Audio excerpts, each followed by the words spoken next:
living well is having, for me, is having people that I love in my life and having the time to spend with them. It's having good health, or the best health that I can have, and having the time to maintain that health. It's having the opportunity to do good, to give back, to do something of value, not just for me personally.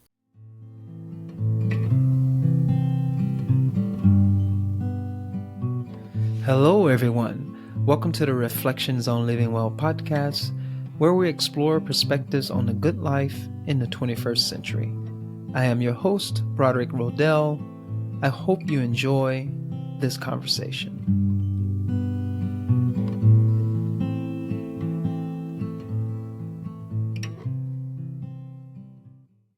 Hello, everyone. Welcome back to the Reflections on Living Well podcast. Today, our guest is Laura Chandler. Laura is a writer, teacher, podcast host, and award-winning songwriter.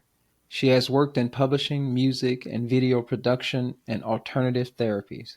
As a co-founder and executive director of the Foundation of the Sacred Stream, a school for consciousness studies in Berkeley, California, she is dedicated to the preservation of traditions and practices that contribute to the healing of the earth and the awakening of humanity to a more compassionate existence. Her music has appeared in film and television, and she is the owner of Red Cow Records and music publishing.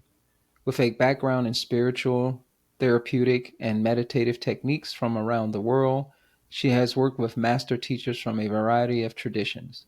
She has also released 7 albums and co-authored 2 books, Death Hypnosis, A Path to Healing, Power, and Transformation, and Coming to Peace, Resolving Conflict Within Ourselves and Others.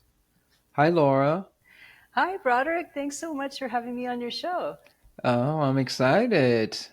Thank you for showing up and being here to explore this age-old question of living well with me. Happy to be here. Yeah, I love that you have a music background. I love music so much. Yeah. I envy musicians to an extent. I mean, I'm a musician, but Yeah. I would consider myself a low-level musician. But to be able to dedicate all that time to playing music is so good. Well, all creativity is important, so there is no low level. I know. I'm just playing, being goofy Yeah. here. Well, I'm excited again as I said, I'm really excited to have this conversation with you. I love speaking with people with varied backgrounds who are interested in contemplative practice and Mhm. the various traditions associated with that and music. I Yeah. love music. I would suppose that would come up in this conversation, Mhm. those things, Yeah. and really excited to hear what you have to say.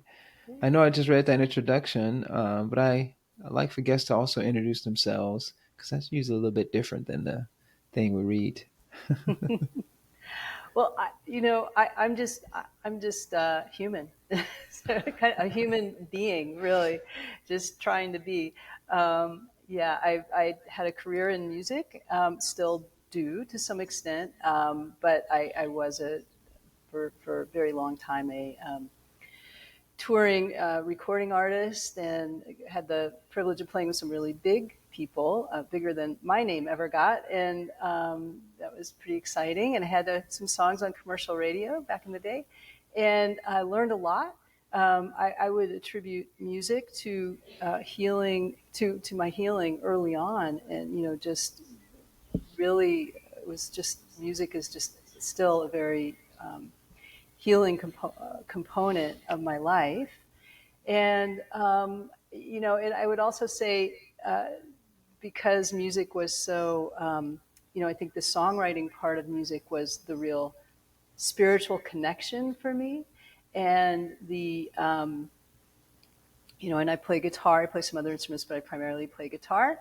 And so I say communing with this larger aspect that I feel I was tuning into was this personal experience of something very profound for me. And then performing was a different thing. I was kind of a self-conscious person. I was a little shy, and every time I had to perform. It didn't matter what size the venue was. I would, especially early on, I was just ready to quit right before. I was just like, I'm never doing this again. This is so stressful. Oh my god! But performing taught me more than anything else could about my own self criticism and my own self consciousness. Hmm. So it was a real that performing, and I did develop into a good performer, someone who could perform. But I always think of that as lower on my skill set than the actual songwriting and singing aspect of it. And then I moved into naturally. My interests were always something spirituality from the time I was young, but also kind of questioning religion and its limitations. So that took me on. My spiritual journey started fairly early. Music really complemented that for me, and I was always interested in psychology and studied that and English literature. So when I kind of went out into the world, I thought I was going to become like an English professor. I wanted to write poetry, and I had published some poetry, and I, my music career took off, but always in the background was this. So I went with music, and when I had some things happen in my life that were pretty devastating, and I moved into that moved me quickly into um, doing more. I had started working in the spiritual counseling model called depth hypnosis, which is the most recent book that I've been promoting this year. But I quickly moved into that, and I think music is a complement to sort of spirituality and counseling, and I had the great good fortune, I'll add this, of having as a mentor and a professor who's still a very good friend, someone who had been trained in humanistic psychology. And so I fell in love with humanistic psychology really early on. And I didn't realize how rare it was to have someone who would really come up in that field, because it so quickly moved to, you know, testing testing monkeys and stuff, really I sad know, stuff. right? But he was a direct student of Maslow, so he's just really interesting guy and really has influenced me on a lot of levels. So that's Awesome. that's a lot. I went a lot of places there, Broderick. I love it. This is a podcast. It's Yeah, great. yeah. I'm all over the place always, so this is Uh, great. This is all about exploration. You host a podcast, so you know oh, sure. it's very explorative. And I think you said that lightly, but music I think is directly related to spirituality. There's no coincidence that someone who plays music kind of moves into the spirituality or interested in spirituality or contemplative practice, because playing music is so meditative. Hmm. Not necessarily performing, of course. When you're sitting and you're playing your guitar or you're singing and you're just in it, Yeah. you transcend yourself. Hmm. You go to a deeper, much more expansive place, Hmm. and I think that's what keeps us going back to the instrument. Because when Yes. you think about it, it's hard to learn how to play an instrument. That's some work for Yes. some of us. For Yeah. some people, kind of born gifted. I've seen that before, Yeah. but most people have to work really hard at it, and it's Yes. challenging. But the feeling that you get from it, the reward, Hmm. is so magical in a way. It takes you to a place, a very deep place. It's Hmm. quite meditative. Yes. And I can see, I know at least for me, I directly relate playing music to a contemplative practice, a spiritual practice. Yes. Yes. For sure. I don't know if it's that for everyone, Yeah. but I think it is for a lot of people. A lot of people recognize it. Um, I think some people maybe are, think that it's them that's doing it, and that's a Of different course. thing. I mean, I will take the royalties. I did birth it, All but right. I think what we're channeling something, Mm-hmm. and that's the spiritual connection that's so remarkable. I remember I was a young artist starting out, really young, and I don't know how I ended up on the stage with these folk hero type people, but Livingston Taylor, who's James Taylor's brother, is a big folk artist, Happy and Artie Traum, who were these like real 60s icons of the folk era, in the Village in New York. And Mm-hmm. Alex Dobkin, who was a big women's music icon too. I was so young, and I don't know how I ended up on stage with these guys. Oh, and Eric Anderson, and he was also an icon. And I remember we were doing a songwriter in the round, and he said something that has always stuck with me and is true. He said, I make myself the best, I get in the best shape I can with, playing, writing, I do the work of it. It's like working out, when you're an Mm-hmm. athlete, you get your chops and you maintain your chops, and that takes work and dedication. And he says, and then I'm wanting to, I do that so that I can bring in, and I hope that the thing that wants to come in will come in through me and not someone else, because it will go in through someone else if, you're not maintaining your chops. Mm-hmm. Which I is love interesting. it. It's Yeah. awesome. Yeah. Yeah. We can talk about music all day and spiritual practice. But I'm glad you made that clarification that, for some people it is. I think it's available. Hmm. Those of you who play music, you know what we're saying. Yeah. And those who listen to music, you can tap into it just by listening to it, feeling Hmm. it. But those who play, there's something special that happens Yeah. when you're in that instrument. You become one with it in a way when you get Hmm. into flow. It's And a then, space, right? It's a head space that you yeah, move into. Yeah. it's Yeah. pretty magical, folks. Yeah. Go grab an instrument. Yes. Yeah.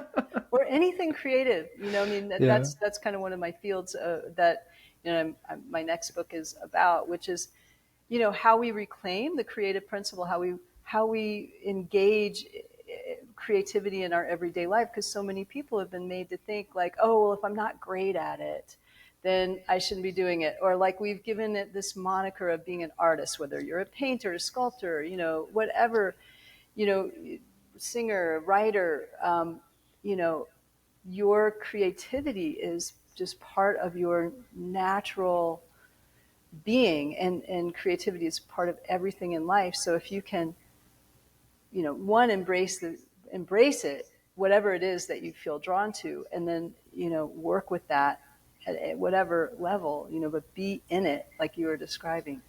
It's it's healing, but it's also, expanding. It expands you. And then it Hmm. makes you more present. And then if you can bring that presence and that creativity to your everyday life, to everything that you do, it's just a more joyful life. Hence, you live well. Exactly. I was just about to say that. Yes, exactly. So, what is living? What does living well mean to you? I use these three questions synonymously. I start to say all three of these because they have a slightly different effect. I think. What is a good life? What does living well mean to you? Or what makes life worth living? Hmm. How do you address those? Yeah. Well, I mean, I think that, you know, I think that for me, living well is, having, you know, that's a big question, Broderick. And one I No, think, no. I mean, for me, just thinking across time, if we have, we've invoked Maslow here, so the hierarchy of needs, right?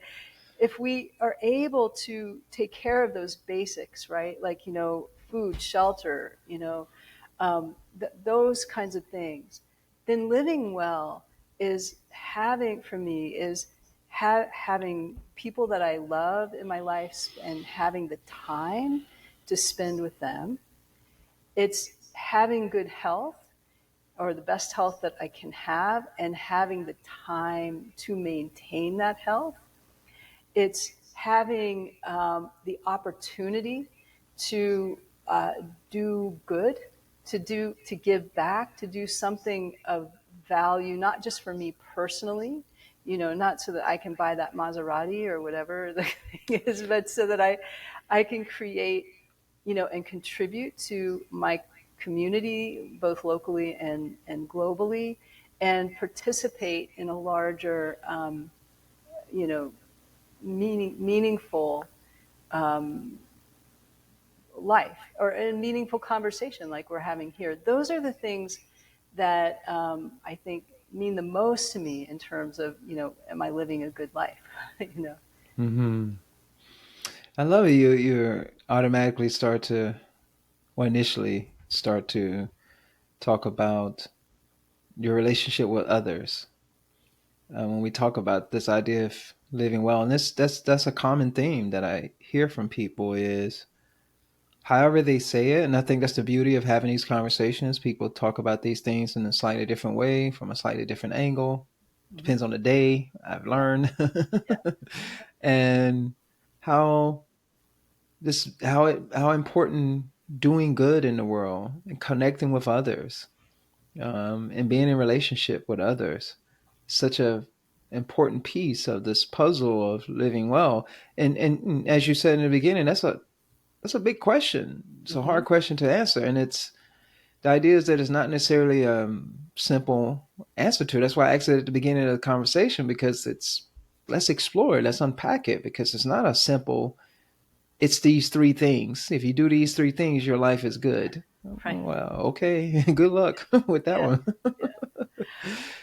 Well, and that's we live in a society that's geared that way, right? Like we're always looking for the thing that's going to make it better, the fast and easy way that we're going to fix it, right? And there's always somebody who's got something to sell you, whether it's a practice or a pill, you know.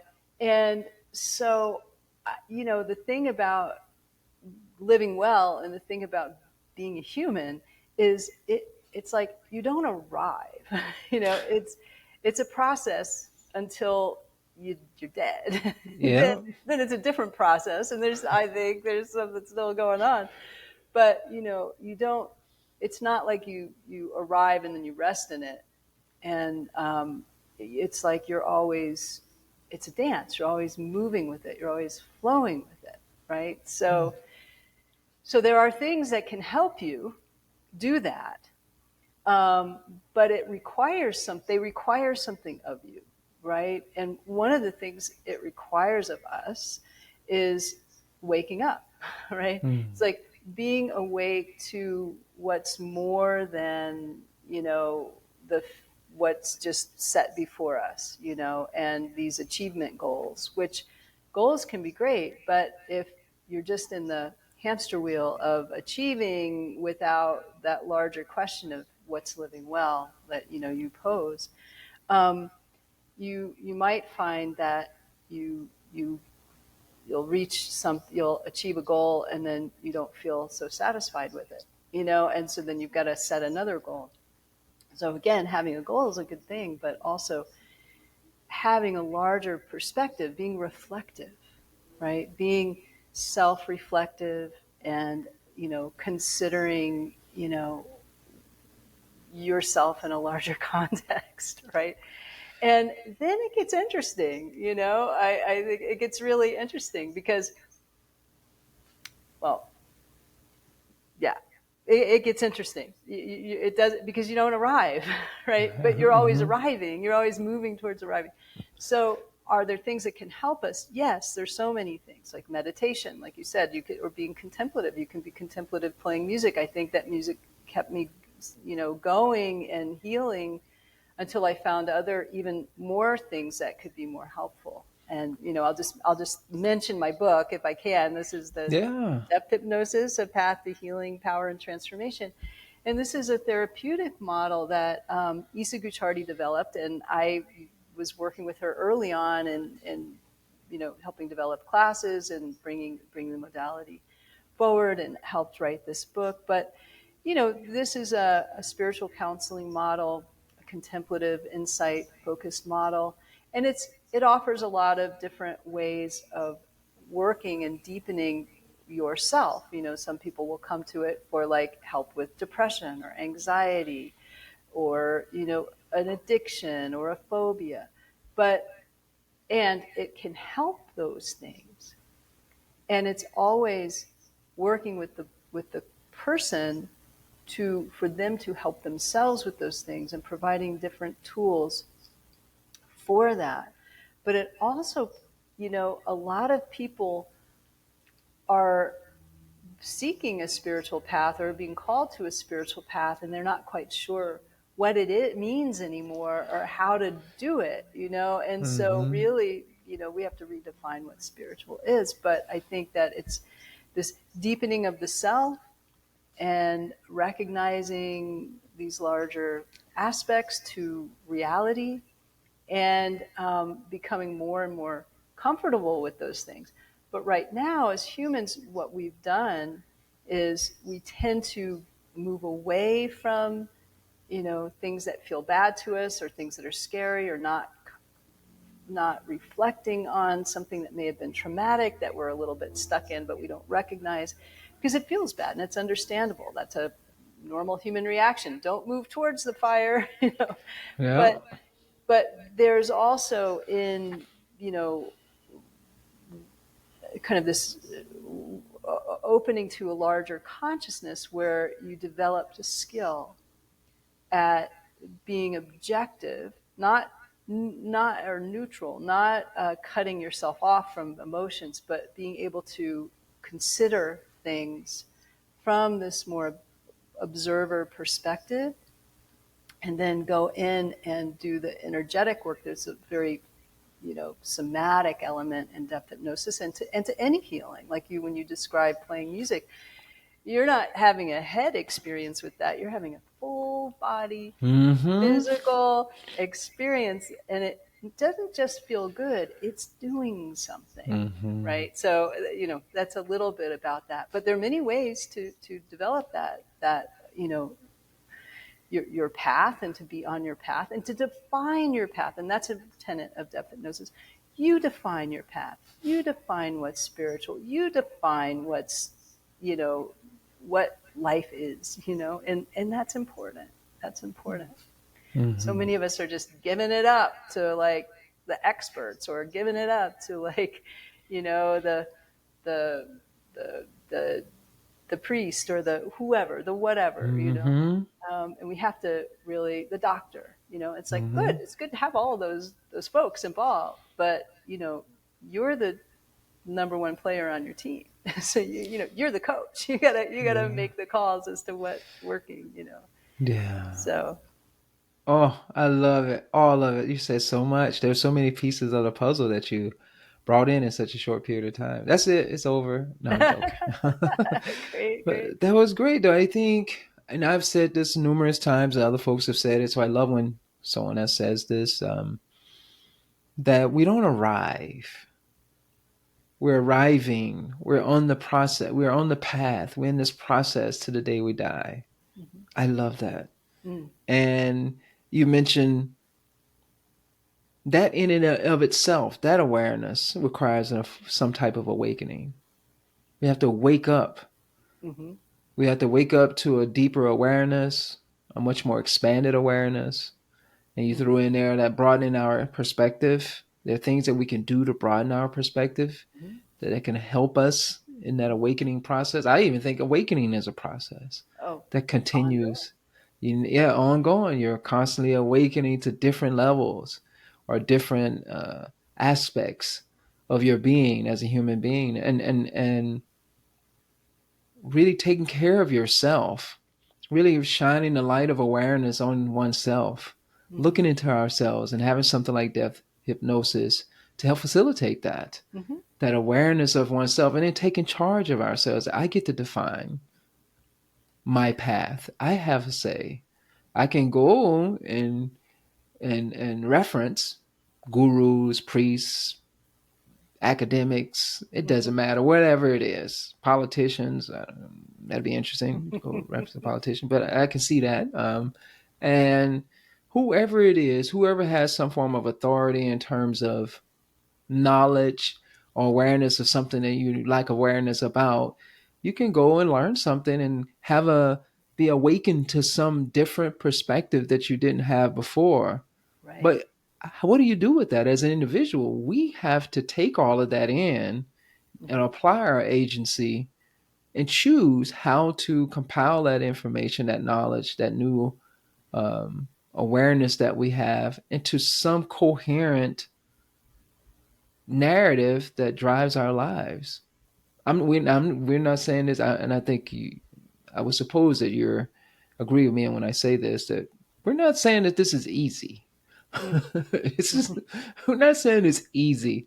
And I know I say that a lot, audience. I know I do. You might broken record. It's not easy. It's not easy because it's not. Mm-hmm. Because they think those of us who've been into contemplative practice, or even growing up Southern Baptist Mm-hmm. leaders, spiritual leaders, can make it sound like it's something easy to do, and Mm-hmm. it's not. They're selling you something to get to get a following. Yeah.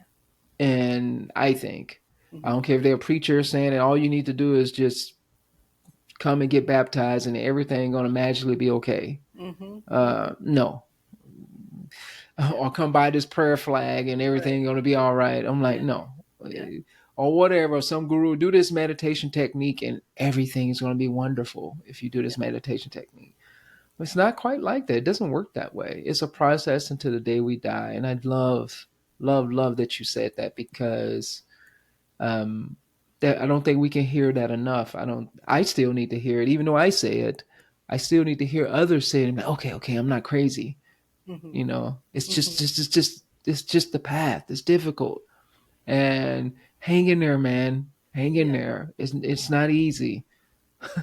Right, right. That's true. And fellow, Southern Baptist. Early, mom was Methodist, dad was Southern Baptist. They're both Southern Baptist. Um, yeah, I know that. I know that that track very well. But Mm-hmm. I think that the fact of the matter is, what you're saying, it's not easy. That's true. And I think people, when they hear that, they think, oh, it's not easy.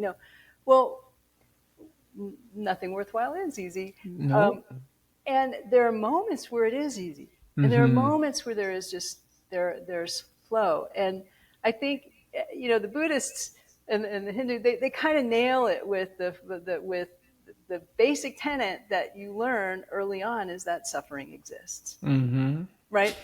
We've been living under this illusion that like somehow, if we do it right, then we'll get the happy marriage and the white picket fence and the kids and the blah blah blah blah blah. And no, suffering exists here, Yeah. right? So now that sounds awful when you're Western. Oh, suffering! I don't want to suffer. Well, look, you suffer by denying that suffering exists. You Mm-hmm. suffer by simply like not wanting things to be hard sometimes, and like again, illusion, like, like wake up, we're all going to die, we're all going to get sick, we're going to lose people that we love. Those are the hard things that are absolutely, you cannot avoid. Mm-hmm. So for those of us, so then what do we do? And that's what's important.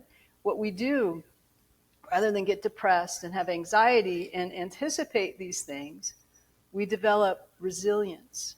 We Yes. develop, you know, discipline in the sense that we are developing our resilience, that we're looking, that we're developing tools for navigating difficult experiences, difficult emotions.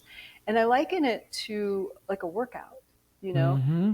and meditation is like a workout. Like you can develop these tools, but you have to be consistent. You're going to have some days that you're just like, oh, I don't want to go to the gym. Oh, that was a terrible workout. Oh, I didn't do well. But you did it. You Mm-hmm. showed up, and that's what gets you to the next one. That'll be a good one. And so when you develop this muscle of being contemplative, of considering, looking at how you react to bad things. So like in Buddhism, and I don't even consider myself necessarily a Buddhist. I do a lot with Tibetan Buddhists, and I've studied Buddhism, and I love it as a philosophy, and I love it as a science. It's not my religion per se, although I do hang out with a lot of Tibetan monks and nuns, so it just sort of happens. But it's so beautiful, and it's so helpful. These aspects of the philosophy, which are, well, what makes you suffer more? Well, first, if you can recognize that you're suffering, that suffering exists, and you can just say, okay, like these things will happen. There are going to be things that are going to be hard. Okay, what makes me suffer more is ignorance, right? Like my not knowing, like not realizing that, or often just not recognizing what's causing me to spin in something, right? So being contemplative can help you get a larger view so that you're not ignorant or unknowing about a certain situation, right? Like, well, I won't go into that, but the other two big ones are attachment and aversion, right? Like, so when you're attached to something, you will suffer. Now, I'm not going to say, like, I love my cat, I love my, kid, I love people in my life. So of course we naturally have attachments. We're not, but there are other things, like being attached to someone liking you, or being attached to getting that job, that can narrow your focus, and then you're suffering because you didn't get it. And who knows what's going to happen if you can just expand and not be stuck there in that cycling of disappointment. Right. So there's one example.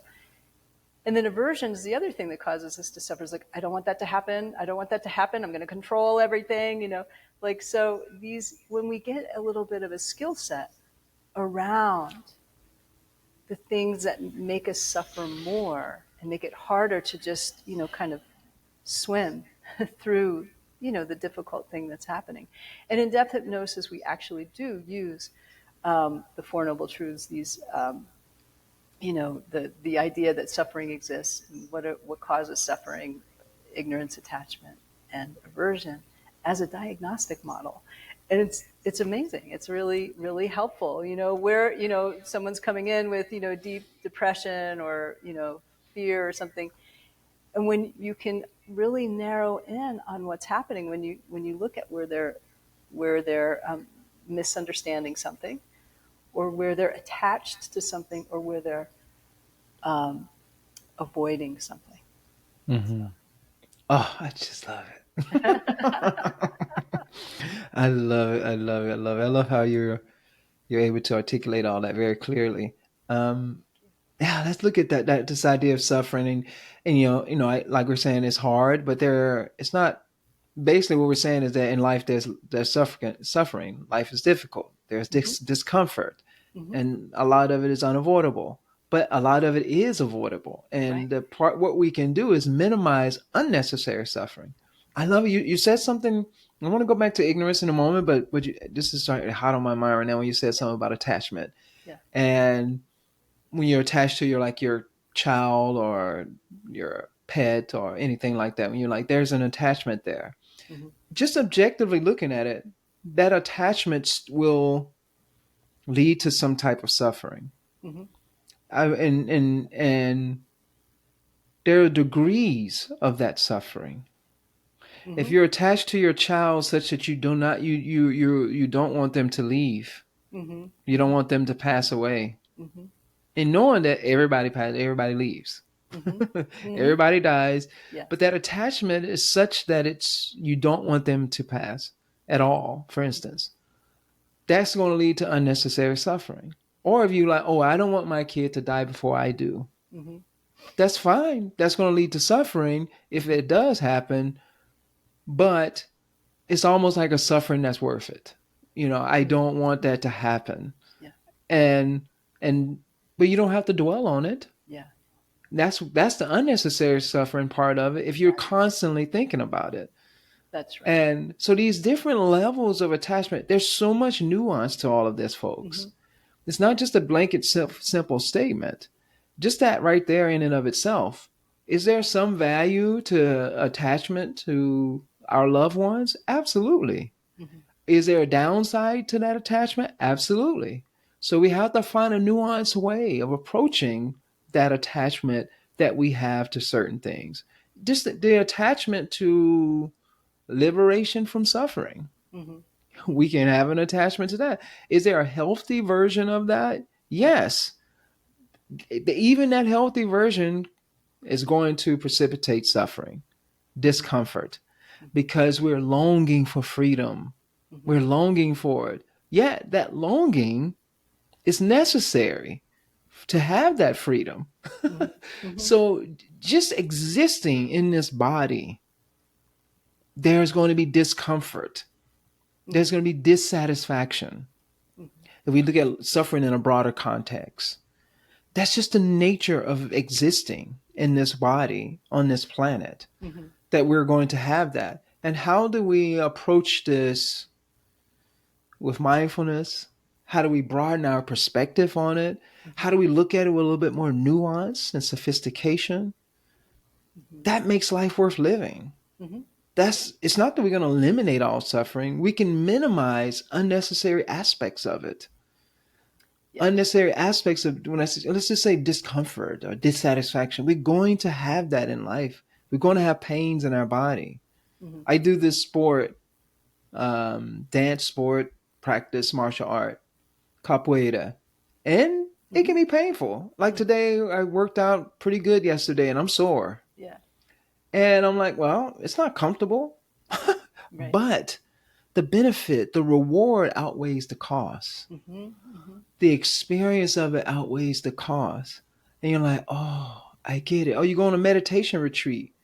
Sometimes I think it can be a little excessive with the sitting, but the benefit, you got to weigh the balance of, is it worth sitting for an hour, hour and a half, or 2 hours, or 10 hours a day if you go to a Vipassana retreat. Mm-hmm. Mm-hmm. And you do that for 10 days in a row. And it's like, that was very uncomfortable. Yeah. There was a lot of suffering involved in Yeah. that. But the amount of awakening, amount of awareness, the amount of expansion that took place superseded that suffering Mm-hmm. that I experienced on my knees for Mm-hmm. sitting for such a long period of time. I might modify now. I might let me think about what I can do to modify and Mm-hmm. still get the benefit of sitting for a long period of time. Maybe I do certain things in order to facilitate that, et cetera, et cetera. I hope you all get what I'm saying here, is to Yeah. be able to look at this concept of attachment. Mm-hmm. And because a lot of people say, oh, attachment is bad. I'm like, well, look closely at it. Take that scientific mindset and approach attachment in that way and see what happens. And then you start to see that, oh, that's why Laura said that this is a process, and Mm-hmm. it's a it's a never ending. You never arrive, because it's like, wow, there's so much nuance Mm-hmm. to all of this. There's so much nuance that it's hard to put any of this in a box. Mm-hmm. Yeah, and I think that the practice, what we talk about, and whatever your practice is, here again, the consistency with it, the dedication to it, by dedication, I mean dedicating some portion of your time, and Mm-hmm. yourself to the practice and the development.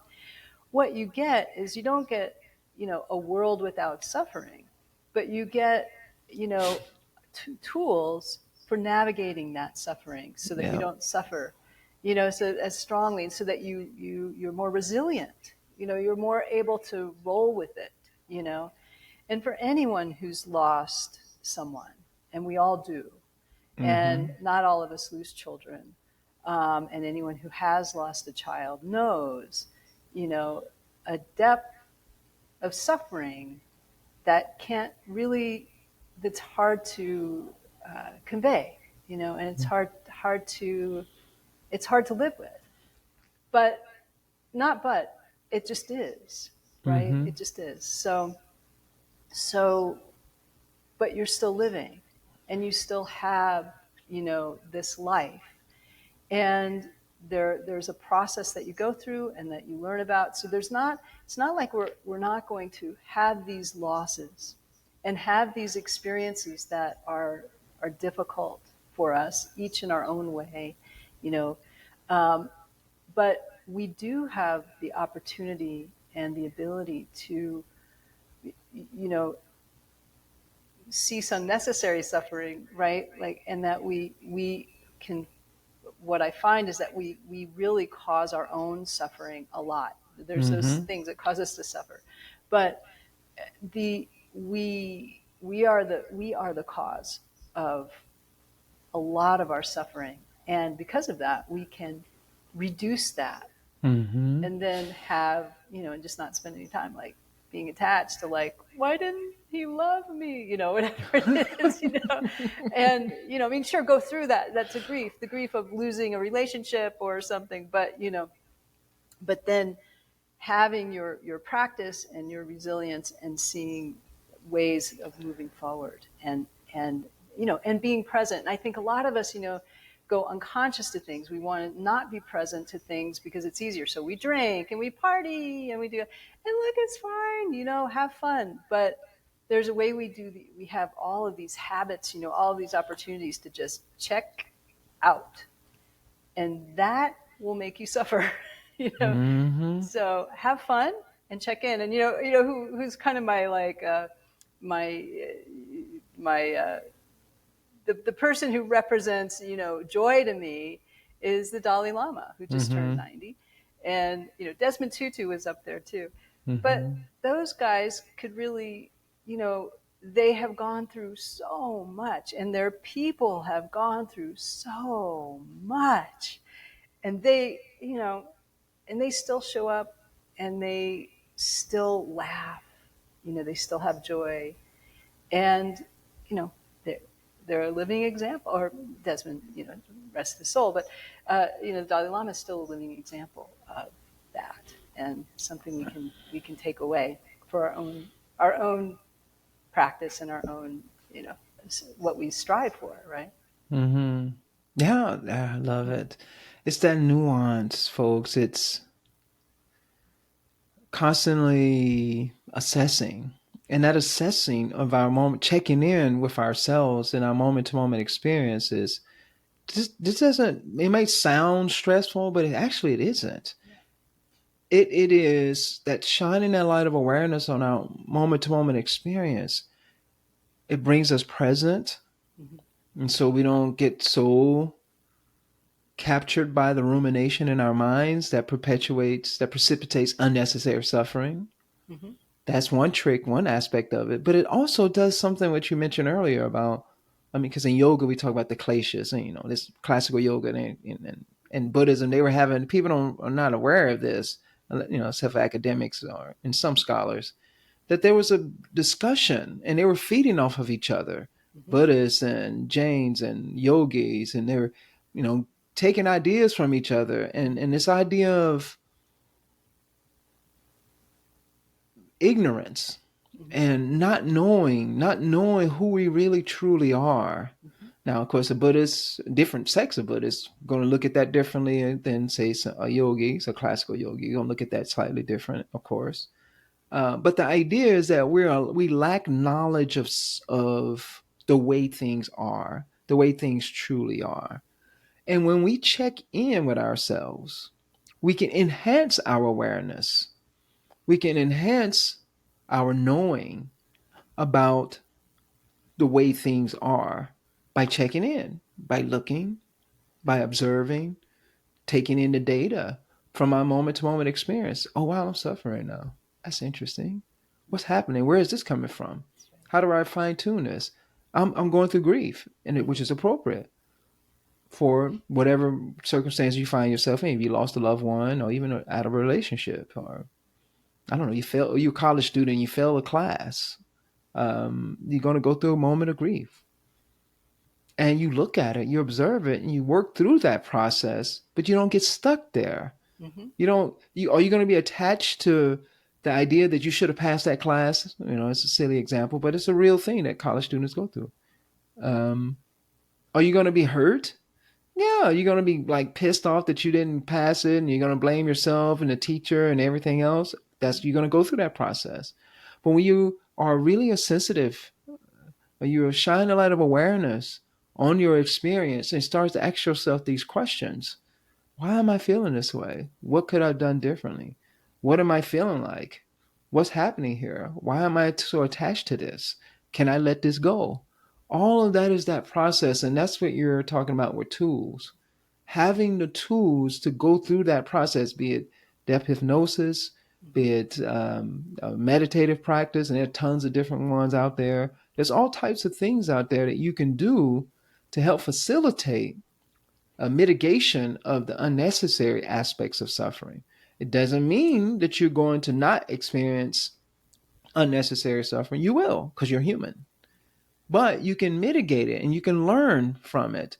So that maybe the next time you can not allow yourself to get captured by a form of attachment. Because now you have a little more knowledge based on your previous experience. And that is a deep form of overcoming ignorance or acquiring knowledge, is looking at yourself, Mm-hmm. being mindful, cultivating that moment to moment awareness. Again, it's challenging, but the benefit of doing that can shed some light on who you are as a person and the nature of reality. And then, of course, you can read stuff, you can talk with other people who've had more experiences, people who've experienced, who've dedicated their lives to exploring this. So there's all kinds of resources out there to help facilitate that process. But it starts with self awareness and taking taking this bird's eye view of your own self, be it your mind, your emotions, your body, everything. Yeah, absolutely, absolutely. And and it doesn't have to be hard or scary. It's just being willing. Mm-hmm. And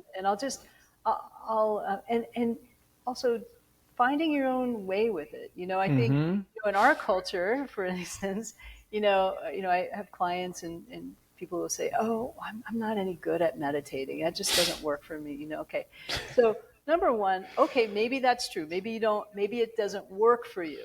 But it's not that you're not good at meditating.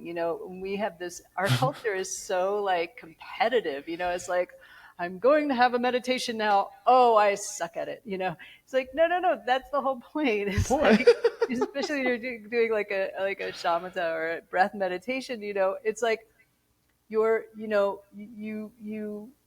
the practice is holding your focus, right? Like so when your focus is interrupted, it's not because you're bad at it. It's like you're noticing how your mind is working. And the more that you're Mm-hmm. noticing how your mind is working, the more that you are able to train it to not do that. We're not going to be perfect. None of us are going to be perfect, but we're going to have a better time of it when we, Mm-hmm. are able to hold our focus better, for instance.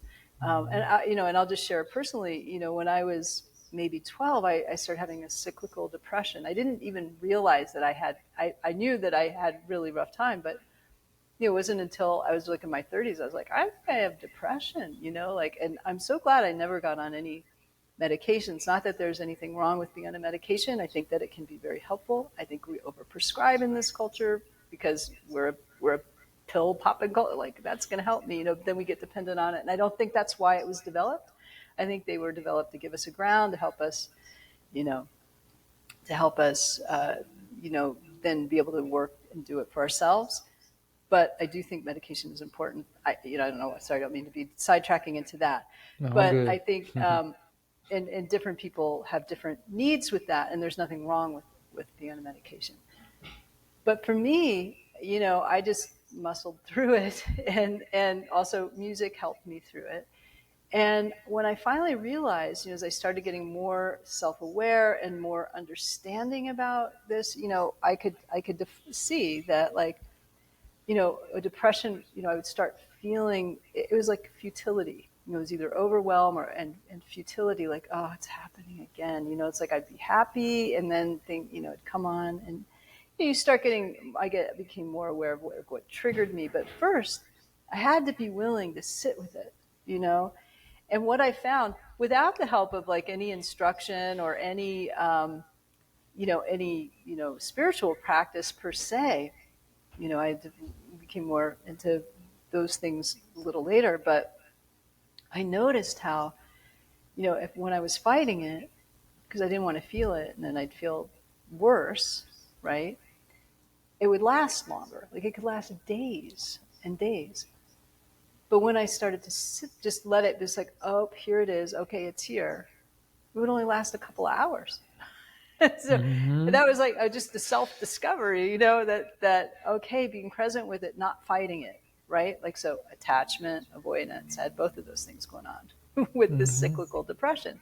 Mm-hmm. And then eventually, I, you know, developed tools, depth hypnosis being part of that. And, I feel I healed it. And I think, I also just don't have the same reaction to feeling down, or having things be hard. It's like, oh wow, I'm going through a rough one right now. Mm-hmm. It's like, Right. you just be present with it. Is there anything I need to understand about it? What triggered it? You start becoming more aware of the things that may trigger it, or that may be underlying why it's happening. Yeah. you know No, that's it. We all, that's all we can do. And I think, I think when I love this is because I don't want to what's the saying? Sell people a bag of goods that are not good, or whatever I'm saying, or whatever, a Yeah. bad good, whatever it is. I don't know these things. And it's because I'm like, to be happy. This is to be happy. It doesn't mean that you're gleeful every moment. Everything is ecstatic every moment and great. No. What is great to me is when and depression is inevitable. Hmm. Anxiety is inevitable. These are just labels we give to emotional experiences that we have. We're going to be dissatisfied with things. We're going to be very excited about things. We're Right. going to be pissed that things are not happening the way that we want it to happen. And we're going to be mad at somebody for cutting us off, or Hmm. that's just being human. And we can label it. But the key is we make labels and we diagnose folks who get stuck. Yeah, Now, exactly. we can get stuck in one of those things. Now, it could be related to biology. It could be related to severe trauma throughout your life. There's all kinds of factors. You Yeah. take a middle schooler going through puberty, 11, 12, their whole brain is being shocked. Hmm. It's surprising that there are a lot of these adolescents are not just hadn't gone batshit crazy. Right. If we think about what's happening biologically to them, Yeah. Plus, they're and eating a lot of subsequent, sugar. yeah, they're eating all the sugar and now with devices, and it's like, I mean, well, folks, this is why they had rites of passages back in the day, and yeah. to help facilitate this crazy time in a human being's life, Hmm. and that's inevitable. There's nothing we can do to change puberty. Yeah. You're not gonna that shock that happens to a human being at that phase of their lives, for instance. Well, you bring up a good point about trauma, and depth hypnosis does a lot of trauma work, and I think Mm, that we are, as a culture, have been slowly changing our relationship to it. I mean, I think for so long it's been like, we have to be tough and strong, and I'm not traumatized. Like I'm not having a hard time. I don't need therapy. And there's still a lot of that going on. mm-hmm. But for me, in terms of talking about trauma, that again, something we all experience. Yeah. Now, what degree is it? What does it mean to have a trauma?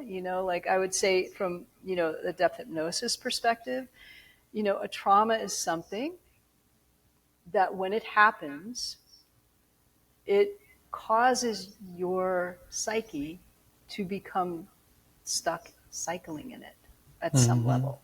It catches you, right? Like, so from a shamanic standpoint, we haven't even gotten into shamanism, but the shamanic standpoint, they would call it like a soul loss. Like, so an aspect of the soul um, gets stuck outside Mm-hmm. of time, cycling in the trauma.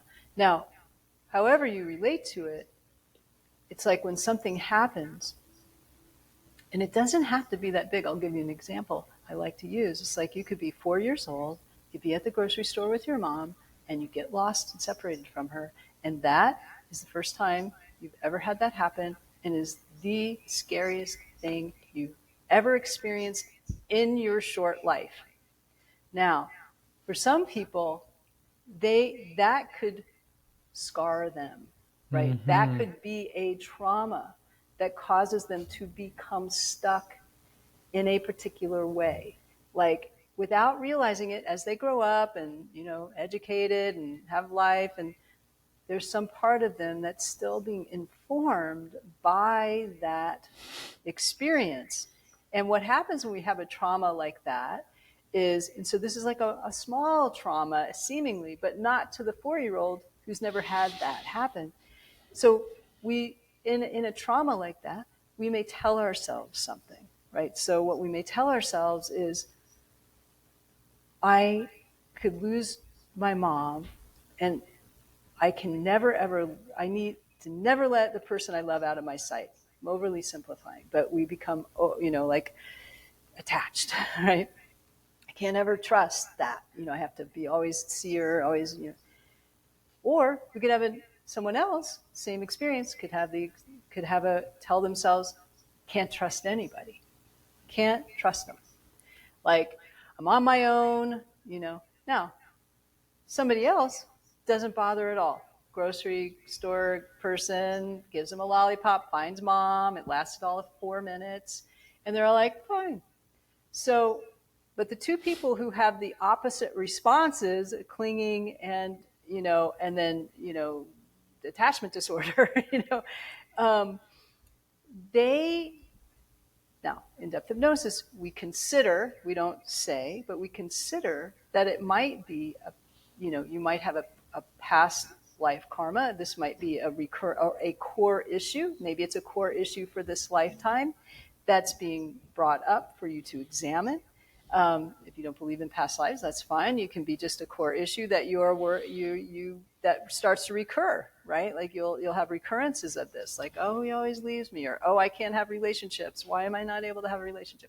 Usually those two people find each other, they have the similar wounding, and then they get together, and then they have to work it out, and they learn a lot. But that's just an example of of how trauma can work, and how you grow up and you look back and maybe you remember that. Maybe you don't remember it, but maybe you remember it. And you're like, oh, it was fine. I got a grape lollipop, and my mom and I went out to, McDonald's afterwards and had a really good time as a kid. You don't recognize that there's some part of you that's terror filled, And so then in depth hypnosis, we learn to work in altered state, connecting to that and healing that. And, but we all have these things, these things that have informed us, right? That in this idea of examination and self-reflection, we can bring consciousness to, right? So we're bringing awareness to it so that we can heal it. And the very act of bringing consciousness to these events, some of which we may not remember and only are able to access and remember in maybe an altered state, right? Like, or sometimes dreams show us things. So you have to get bigger. The reason we work with altered states, naturally altered states, in depth hypnosis, is because we want to get into a larger field of consciousness where more information is held and can come forward, rather than where our little conscious minds, focused in the intellect, which thinks it's all there is, are the stories that we know. So you're able to access more in this field. But that's a way. This is where it becomes like it's your ongoing process of like cleaning things up, becoming more aware. And I always liken depth hypnosis to spelunking. So like me as a practitioner of it, helping someone, it's like I don't know where we're going. Maybe we end up in a past life or an age regression, or we're learning something about some karmic pattern or something like that, but we don't know. So we're going in with our little headlamps on, and Mm-hmm. we're shining light into these different places.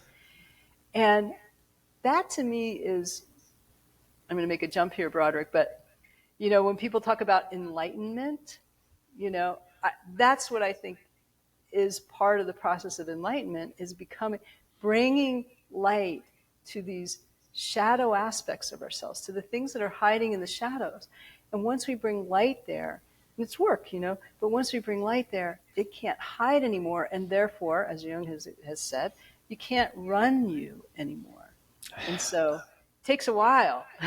It takes a while to do that. But I mean, in the context of actually being an enlightened being, I mean, like, I don't know any, I don't but know. Yeah, but in terms overrated. of, I know. that being part of what we're doing here, and that makes our lives better, actually. I love it. Oh, I love it. Right near the end that you did that. That example, oh, so great. And the way that you unpacked that. Thank you. That Um, was amazing.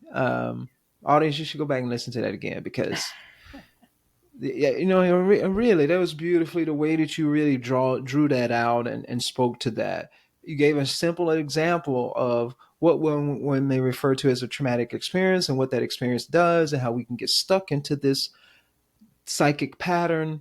You use different language, of course, than a psychic pattern, but you get stuck into this little pattern, and we may lose awareness of that pattern.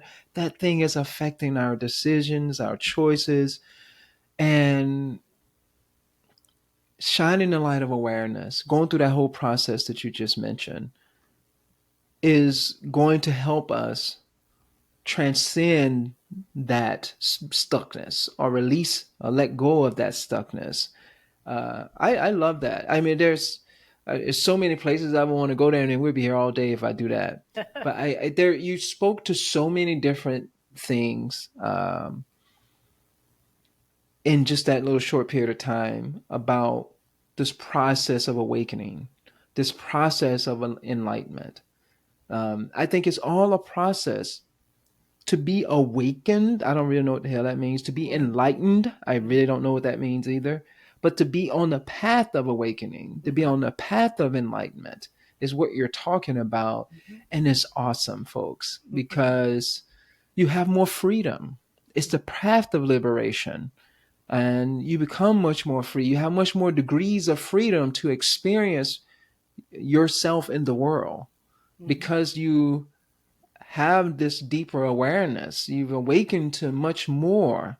It's almost like I'm just on the spot here. I'm just going to use this analogy. It's like a golf ball that you're like stuck in a little golf ball. But with more awakening, with more enlightenment, you become more of a tennis ball. And it just expands like a basketball. And it just continues to expand. This awareness, this deepness, and now you have a greater degree of freedom in a basketball than you do in a golf ball, if this analogy makes any sense to you yeah. all. And that's the process of enlightenment. That is the process of, you hear different people say different things, the process of perfection. It's not about being perfect. It's about moving in that direction, expanding your awareness, expanding your sensitivity, expanding your understanding. You're overcoming ignorance. You have more knowledge now. There's more light. You can see more. There's more clarity. To me, what you're speaking of, that's a beautiful life, man. That's one hell of a life to live. And I didn't say that you won't have crazy shit happen to you in your life. I didn't say that. I didn't say that you won't have traumatic moments in your life. No, we have no control over that. And I won't get into like different theories around why we experience that. It doesn't matter. We do have those experiences. But what we can do with this awareness, with this greater sensitivity, with this more and this greater, just to use these terms, this greater amount of enlightenment that we have, this greater amount of awakening that we have much more tools in our toolkit to navigate this rough ride that we're on this journey of life. And there's something you said earlier before I know we're at the end here, but there's something you said earlier, you said it several times, that I think is an important piece of all of this is resilience. Can you say a little more about resilience and especially relative to what you just mentioned? Why resilience is so important, such an important piece of the puzzle? Well, I think resilience evolves naturally. It emerges when we're engaging in these kinds of practices that you're describing. Meditation, mindfulness, mind training. self-reflection, however you do that, if you journal, you're Mm-hmm. just kind of thinking about your day. That's a depth, that's deep, connecting to God, if that's your thing, like tuning into the angels, whatever is your thing. These are things that give us resilience. I mean, having false ideas about magical thinking about things isn't going to help. But when you spend time just reflecting and focusing and kind of calming your mind, that does a lot to build resilience. And when you're describing this work, the path, this, what we say, the path of enlightenment. In depth hypnosis, we talk about a spectrum of consciousness moving Mm-hmm. towards more and more consciousness or less and less consciousness. And what I would say is doing these things, doing things that you love joyfully, with presence, that's part of it. You're flowing with life, you're dancing with life, you're Mm-hmm. participating in life in a particular way rather than waiting for life to happen to you, waiting for the next thing to come, and waiting for someone to fix it for you, whatever it is. So resilience may look like getting back up, after you feel like you've been knocked down. But what I think it actually, and it is that, but what it is also is developing this inner strength through contemplative practices, through these tools that you put together yourself because you know you. And the things that you do to help you stay present and in the game and not shutting down and not checking out. And that is resilience. That Oh, gives you resilience. oh, so beautiful. I love it. One more thing, Yeah. and well, I have a subsequent question after this. Because you mentioned in the beginning relationships, doing good, being in connection with others. Now, how does all of this stuff link back to that? Well, I think that once we've, um, started doing, really the work of our own healing, right, and the work of our own self-reflection and understanding of, of ourselves, we're better partners, and we're better community members. And we also naturally consider the other person more. And that's really important. Not, you know, some people who only consider the other person or some people who only consider themselves, but there's a balance to that. And there's an art to that, right? And Yeah. then I think that when we become more conscious, more awake, we see what's happening and we see the suffering of other people that's unnecessary. We see the damage we're doing to the earth. We see these things. We're not toppled by it, which, as having a long time activist, I've seen that burn out and that, Mm. like that, just like, wah, but, you roll up your sleeves and you're like, what can I do? It may not, it doesn't have to be a lot. And I'll say that doing your own inner work, like actually dealing with yourself, taking care of yourself, you've already done a lot. You've already done a Mm-hmm. lot. You don't have to go out and feed a billion people. But if you can, great, but you do what you can in your own corner, and that contributes to the overall, well-being of humanity and of the world and all the beings of the world. And it can feel like too much. Sometimes it can feel like it's not helping. It is helping, and you have to keep the Yes. faith on that. You have to keep the faith. Oh, amen to that. Yes. Both of those, I love that. We're better people in relationships, and also imagine us as human beings. The more of us who do this type of, for me, it's all the path of the yogi. That's where I look at all these different things. And my teacher was like that. All these different things that we do. It's not just certain breathing exercise. All the stuff that you've talked about doing is a path of the yogi. And when we engage on that path, and more of us who do that, I think the world could be a much more beautiful place. I think we can have much less suffering, unnecessary suffering in the world. as a result of each one of us doing the best that we can Mm-hmm. to heal, to be on that path of awakening and bringing more light into the world. And I just want to add this. Yes, I think you're absolutely right. We're all on that path. And to not be hard on yourself on that Yeah. path, to be Yeah. compassionate to yourself as well as to others. And then we absolutely we will create a better world. That's the Yeah. only way to it. There's no other Exactly. way to it. Exactly. Aliens aren't going to do it for us. We're not going to get some pill that does it for us. It's the only way. That's the But it's a only true way. way. It works. It was It working. works. Oh, you're awesome. I love you. You definitely part of my tribe. Oh, Broderick, Just so lovely to talk to you. So much fun.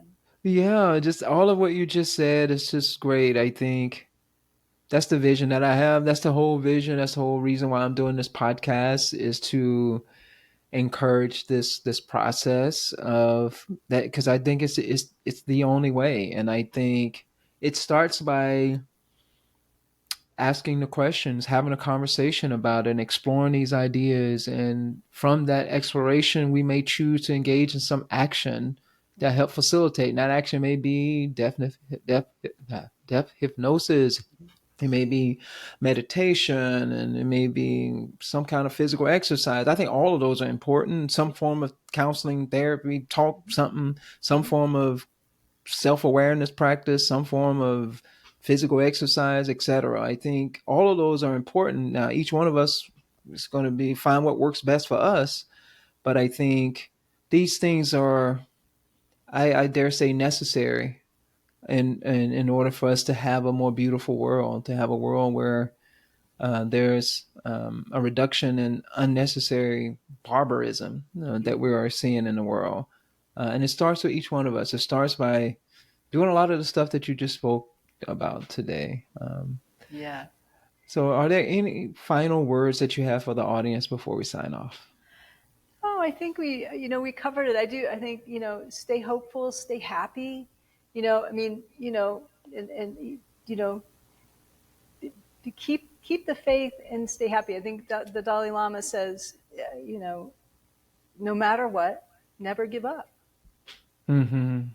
And things are always shifting. And, things don't stay the same. Impermanence exists. Just go with the flow, but really truly believe in your heart that it's possible and that things shift when you're going through difficult times. And keep the faith and have fun. Have some fun. Thank you. You're such a lovely person. Appreciate you coming here and sharing your wisdom, your knowledge, just yourself. It's been a lovely, wonderful conversation. Thank you so Thank you much. so much, Broderick. So nice to meet you and have this conversation. Thanks for having me.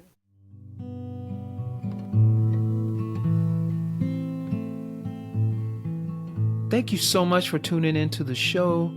I hope this conversation has inspired you to reflect on your own views of the good life. If you enjoyed the show and want to hear more inspiring and thought-provoking conversations, please follow, write a review, and rate us on your favorite podcast app. If you are tuning in on YouTube, please hit that like button and subscribe. Your support is very much appreciated.